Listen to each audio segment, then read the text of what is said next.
میرے رسول پاک علیہ السلام کا دروازہ سب سے بڑا دروازہ ہے، حضور کا دروازہ سب سے بڑا دروازہ ہے، لیکن میرے دوستو یاد رکھنا، نبی پاک علیہ السلام نے بھی لوگوں کو جب رستہ دکھایا ہے تو رب کریم کا رستہ دکھایا ہے، اللہ کا رستہ دکھایا، اللہ کریم کا رستہ دکھایا، لوگوں کو رب کی طرف توجہ کرائی۔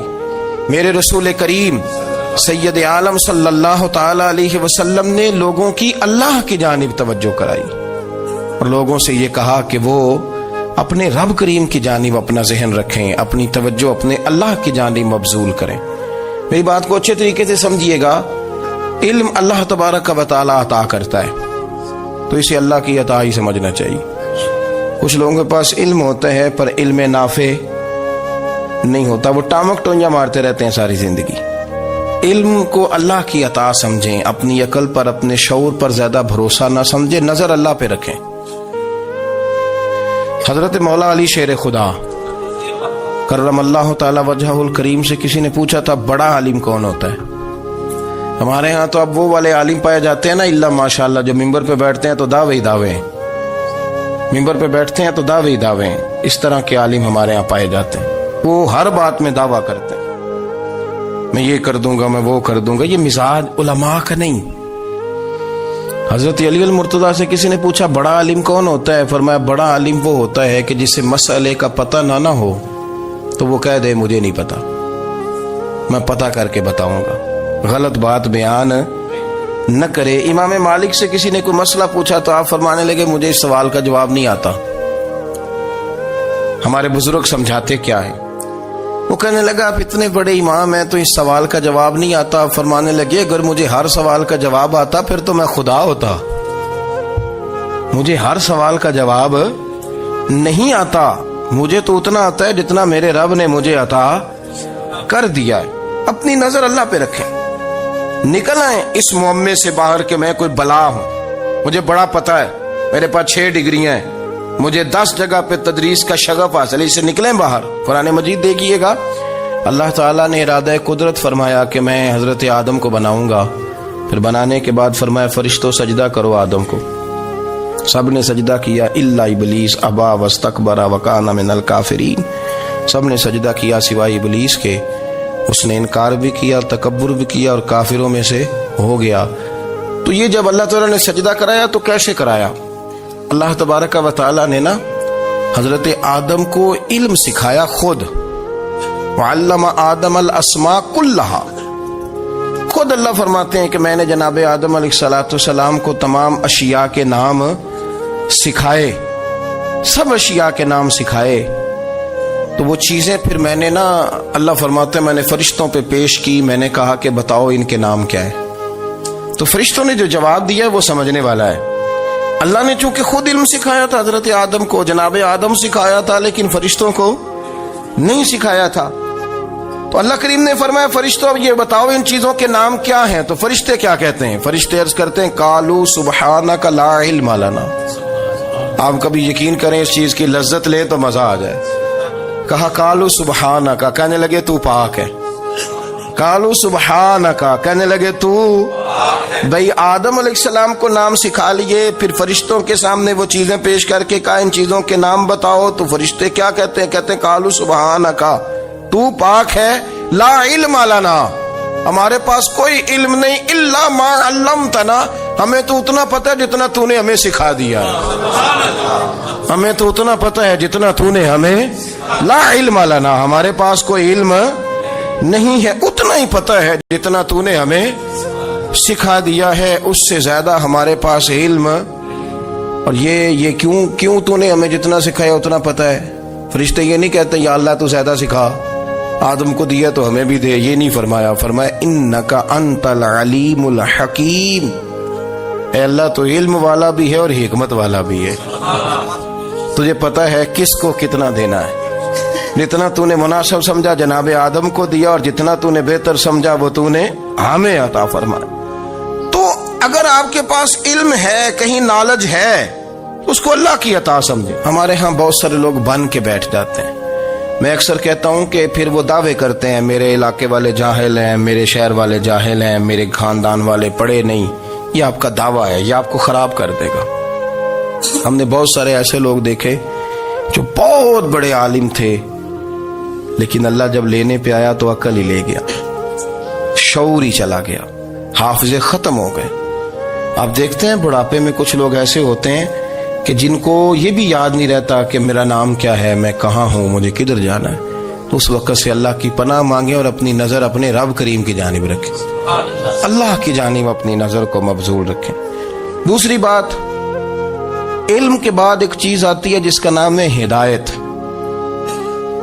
جس کا نام ہے تقوی، جس کا نام ہے پرہیزگاری، جس کا نام ہے عمل، عبادت، ریاضت۔ یہ بھی اسی وقت ہی نصیب ہوتی ہے جب میرا رب کریم نصیب فرما دیتا ہے۔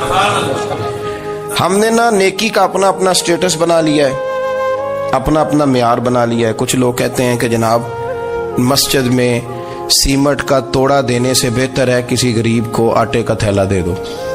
اب اس نے اپنا مزاج بنا لیا نا نیکی کا، اس نے اپنا سٹیٹس بنا لیا۔ میرا یہ سوال ہے کہ نبی پاک صلی اللہ تعالی علیہ وسلم جب مدینہ شریف آئے تھے تو حضور نے سب سے پہلے غریبوں میں آٹا تقسیم کیا تھا کہ سب سے پہلے مسجد بنائی تھی؟ کیا عجیب لوگوں کا رنگ ہے، اپنی مرضی کی ہدایت، اپنی مرضی کا تقوی، اپنی مرضی کا معیار۔ مسجد کوئی بڑا چھوٹا خطیب بھی میری طرح کا ہو نا تو وہ مسجد میں بیٹھ کے جب نبی پاک کی بات کرتا ہے تو کہتا ہے میرے رسول پاک غریبوں کا سہارا بن کے آئے۔ وہ غریبوں کی بات کرتا ہے، مسکینوں کی، لاچاروں کی، کمزوروں کی بات۔ تو مسجد ہی تو وہ ادارہ ہے جہاں سے غریبوں کی بات ہو رہی۔ تو اب لوگوں نے غریب کو اور مسجد کو لڑانا شروع کر دیا، اس کو لڑاؤ کہ مسجد میں پیسے دینے سے بہتر ہے آپ غریب کو آٹے کا تھیلا دے دیں۔ آپ یہ کیوں نہیں کہتے کہ مسجد میں بھی آپ توڑا دیں ایک سیمٹ کا اور ساتھ غریب کو بھی خدمت کریں؟ یہ کیوں نہیں تقوی؟ اپنی اپنی مرضی کا مزاج، اپنی اپنی۔ کچھ لوگ کہتے ہیں چھوڑو جی، ساری زندگی انسان نماز پڑھتا رہے اور پھر گالیاں بھی دیتا رہے، بندہ داڑھی بھی رکھ لے اور جھوٹ بولنا بھی نہ چھوڑے۔ تو یہ آپ نے اپنے پاس سے تقوی کا معیار بنایا۔ گالی دینے کا گناہ ہے اور داڑھی رکھنے کا ثواب ہے۔ تو اگر آپ داڑھی رکھے ہوئے ہیں اور آپ کوئی غلطی کر رہے ہیں تو اس سے آپ کی داڑھی کا ثواب ختم، اللہ کرے آپ کو سمجھ آئے میری بات کی۔ آپ کوئی غلطی کر رہے ہیں، داڑھی کا ثواب اس سے ختم، وہ اپنی جگہ پہ قائم ہے چیز۔ اپنی مرضی کا کیوں تقوی کا معیار بناتے ہیں؟ تقوی کا مزاج اپنی مرضی کا نہ بناؤ، اللہ کی بارگاہ سے دعا مانگو کہ یا اللہ ہمیں ہدایت کا نور عطا فرما، اللہ تو ہمیں رستہ دکھا، تو بتا کہ ہدایت کیا ہے۔ تو رب فرماتا ہے اللہ ولی الذین آمنوا، اللہ مومنوں کا مددگار ہے، یخرجہم من الظلمات الی النور، وہ انہیں اندھیروں سے نکالتا ہے اور نور کی طرف روشنی عطا فرماتا ہے۔ اندھیروں سے نور کی طرف اللہ لاتا ہے۔ اللہ ولی، اللہ مومنوں کا ولی ہے، وہ انہیں اندھیروں سے نور کی طرف نکالتا ہے۔ ہدایت ہمیشہ اللہ کی طرف سے سمجھے۔ جب وہ نماز کی توفیق دیتا ہے تو اپنے فضل سے دیتا ہے، جب وہ ذکر کی توفیق دیتا ہے تو اپنے فضل سے۔ ہم سمجھتے ہو جی فلانا نہیں پڑھ رہا بڑا بیوقوف ہے، فلانا نہیں پڑھ رہا، تو تم کیا اپنی عقل کے زور پہ پڑھ رہا ہے؟ میں جی اللہ کے فضل سے 2 سپارے پڑھتا ہوں، تو کس پہ احسان کرتے تو 2 سپارے پڑھ کے رویا کر کہ اگر مالک تو بڑا قریب نہیں۔ بڑے لوگ ہیں جن کو پورا قرآن حفظ ہے پر انہیں پڑھنے کی توفیق نہیں، تو انہیں فضل کیا اور مجھے توفیق دے دی ہے پڑھنے۔ رویا کر، پڑھ کے رویا کر، راتی ساری کر کر زاری، وہ نیند اکھاں تھی توندے تے فجرے اوہی گناہگار کہاون سب تو نیوے ہوندے۔ مہربانی کریں، ڈریں، نیکی کریں تو پھر ڈریں، پھر احساس پیدا کریں، پھر اپنے اندر وہ کمزوری لائیں کہ توبہ توبہ مجھے تو پتہ ہی نہیں، تو جانتا ہی نہیں۔ حضرت سیدنا امام اعظم ابو حنیفہ رحمۃ اللہ تعالی علیہ کے ساتھ ایک شخص کہتا میں نے نماز پڑھی تو عشاء کی نماز تھی۔ یہ جو لوگ بڑے ہوتے ہیں نا، ان کے پیار کرنے والے بڑے ہوتے ہیں، ان کے گرد خوف بھی بڑا ہی ہوتا ہے، انہیں بڑا ڈر لگتا ہے، بڑی بعض اوقات آزمائش ہوتی ہے ان کی۔ عشاء کی نماز کہتے پڑھی تو امام صاحب نے نا عشاء کی نماز میں تلاوت کی آیتیں فَمَن يَعْمَلْ مِثْقَالَ ذَرَّةٍ خَيْرًا يَرَهُ وَمَن يَعْمَلْ مِثْقَالَ ذَرَّةٍ شَرًّا يَرَهُ، فرمایا جو ذرہ برابر خیر کرے گا وہ بھی قیامت میں دیکھے گا، اور جو ذرہ برابر شر کرے گا وہ بھی قیامت میں اس شر کو دیکھے گا اس کے سامنے آئے گا. تو وہ شخص کہتا ہے کہ سارے لوگ نماز پڑھ کے چلے گئے تو امام صاحب رحمت اللہ علیہ نے اپنی داڑھی پکڑی رو رہے ہیں.